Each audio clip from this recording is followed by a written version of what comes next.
एक शख्स जो कभी पढ़ लिख कर आईएएस बनना चाहता था, लेकिन आखिर ऐसा क्या हुआ कि वो जुर्म की दुनिया में उतर गया और किडनैपिंग किंग बन गया।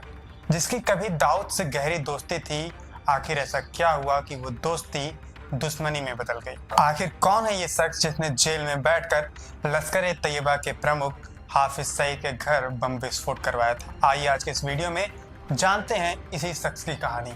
नमस्कार, मैं सुशांत प्रताप सिंह हूँ और आप देख रहे हैं यूपी न्यूज। आज हम जिस शख्स की बात कर रहे हैं उसका नाम है बबलू श्रीवास्तव, जो पिछले 30 सालों से जेल में बंद है। उत्तर प्रदेश के गाजीपुर के पढ़े लिखे मिडिल क्लास परिवार में जन्मे बबलू श्रीवास्तव की डॉन बनने की कहानी किसी फिल्म से कम नहीं है। जिस तरह से फिल्मों में बदले की आग में जल रहा नौजवान जुर्म की दुनिया में उतरकर विलेन बन जाता है, ठीक वैसे ही कहानी कुछ बबलू की भी है। बबलू की शुरुआती जिंदगी पर गौर करें तो वह कभी डॉन बनना नहीं चाहता था। पढ़ने में दिमाग बहुत तेज था, वह तो आईएएस अफसर बनने का ख्वाब देख रहा था।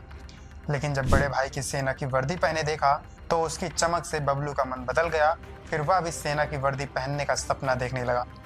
लेकिन इस बीच सवाल उठता है कि आखिर ऐसा क्या हुआ कि बबलू जुर्म की दुनिया में उतरा और क्यों उसने हाफिज सईद के घर ब्लास्ट करवाया। पहले बात करते हैं कि क्यों जराइम की दुनिया में बबलू ने कदम रखा। दरअसल बात 1982 की है। बबलू के नीरज जैन नाम के एक दोस्त ने कॉलेज में महामंत्री पद के लिए पर्चा भरा था। दोस्त होने के नाते बबलू भी उसके लिए प्रचार कर रहा था। उन दिनों विरोधी गुट के साथ झगड़े में एक छात्र को चाकू मार दिया गया और जिस छात्र को चाकू लगा था वो उस समय जुर्म की दुनिया के जाने माने नाम अरुण शंकर शुक्ला अन्ना का करीबी था। कहा जाता है कि नाराज अन्ना ने बबलू को झूठे केस में फंसाकर जेल की सलाखों के पीछे डलवा दिया और फिर जैसे ही वह जमानत पर बाहर आया तो चोरी के एक और मामले में उसे जेल भिजवा दिया गया। इस घटना ने बबलू की जिंदगी बदल दी। वह अन्ना से इस कदर खुन्नस खा गया कि बदले की आग में जलने लगा।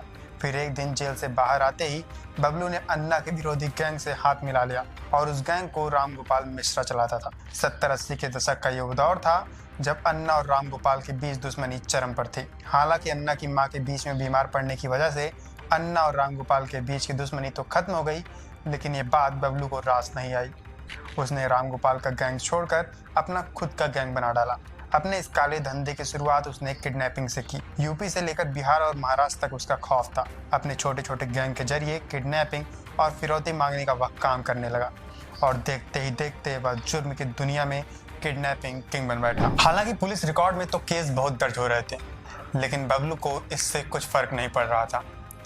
दशक खत्म होते होते वह डॉन बन चुका था। इसके बाद फिर वह नेपाल चला गया। वहाँ के मिर्जा दिलशाद बेगम नामक डॉन से मिला और फिर उनके कहने पर वो दुबई चला गया। दुबई में जाकर उसकी मुलाकात दाऊद से हुई और दाऊद के संपर्क में आने के बाद वो किडनैपिंग का धंधा छोड़कर स्मगलिंग में जुट गया।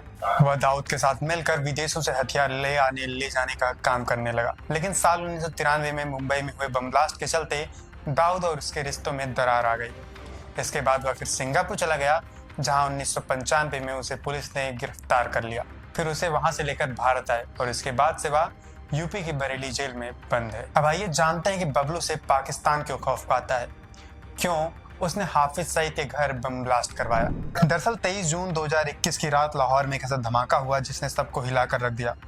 मुंबई हमलों के मास्टरमाइंड और लश्कर-ए-तैयबा के प्रमुख हाफिज सईद के घर के बाहर एक बम धमाका हुआ और इस बम धमाके में 3 लोग मारे गए जबकि 24 घायल हुए। लेकिन हाफिज सईद इस विस्फोट में बच गया। जिसके बाद इस बम ब्लास्ट को लेकर पाकिस्तान का कहना था कि इस धमाके में करीब 200 किलोग्राम विस्फोटक इस्तेमाल हुआ था।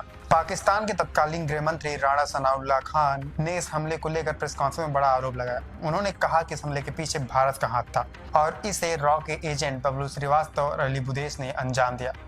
लेकिन यहाँ पर चौंकाने वाली बात यह रही कि जिस बबलू श्रीवास्तव का जिक्र पाकिस्तान कर रहा था, वो बबलू श्रीवास्तव तो सालों से बरेली जेल में बंद है, जबकि अली बुदेश की हाल ही में बीमारी के कारण मृत्यु हो गई थी। वहीं पाकिस्तान का दावा है कि दोनों ने इस धमाके की योजना बनाई और फंडिंग मुहैया कराई। इसके अलावा पाकिस्तान ने इस मामले में पीटर पॉल डेविड को भी गिरफ्तार किया, जो कथित तौर पर इन एजेंट से जुड़ा था और पूरी योजना का इंतजाम कर रहा था। हालांकि बबलू श्रीवास्तव की जराइम की दुनिया में पैठ का अंदाजा आप इससे भी लगा सकते हैं कि उसे जेल से अदालत पेशी पर लाने के लिए पुलिस को ऑपरेशन जयकाल करना पड़ा था। मीडिया रिपोर्ट्स के मुताबिक माफिया डॉन बबलू श्रीवास्तव को सुरक्षित तरीके से जनपद न्यायालय में लाने और ले जाने के लिए इस मिशन को ऑपरेशन जयकाल नाम दिया गया था। साथ ही पूरी टीम में शामिल अधिकारियों और पुलिस वालों को ऑपरेशन के दौरान सीक्रेट कोड जयकाल दिया गया था। पेशी के दौरान वर्दी और बिना वर्दी वाले उन्हीं पुलिस वालों को डॉन बबलू के नजदीक पहुंचने दिया जा रहा था जिनको ऑपरेशन जयकाल और उसके कोड नेम के बारे में जानकारी थी। बबलू को कोर्ट में लाने से पहले उसे कड़ी सुरक्षा दी गई थी, जिसके तहत उसके साथ के पुलिस वालों को न सिर्फ अत्याधुनिक हथियारों से लैस किया गया था, बल्कि पुलिस वालों को बुलेट प्रूफ जैकेट भी पहनाया गया था। इसके अलावा जिस वक्त बबलू को पुलिस की प्रिजन वैन से निकाल कर गैंगस्टर कोर्ट में ले जाया जा रहा था, उस समय बबलू श्रीवास्तव भी बुलेट प्रूफ जैकेट पहने हुए था। तो यही है उस बबलू श्रीवास्तव की कहानी, जो कभी पढ़ लिख कर IAS बनना चाहता था, लेकिन बदले की आग में जलकर वह अंडरवर्ल्ड डॉन बन गया। हालांकि बबलू श्रीवास्तव अभी जेल में बंद है, लेकिन उसकी कहानी यह दिखाती है कि कभी कभी वास्तविकता भी फिल्मी कहानियों से ज्यादा डरावनी और रोमांचक होती है। आज के लिए बस इतना ही। अगर वीडियो पसंद आए तो लाइक कीजिए और अगला वीडियो किस माफिया के ऊपर बनाए कमेंट करके जरूर बताइए। ऐसी तमाम छोटी बड़ी खबरों के लिए देखते रहिए यूपी न्यूज़।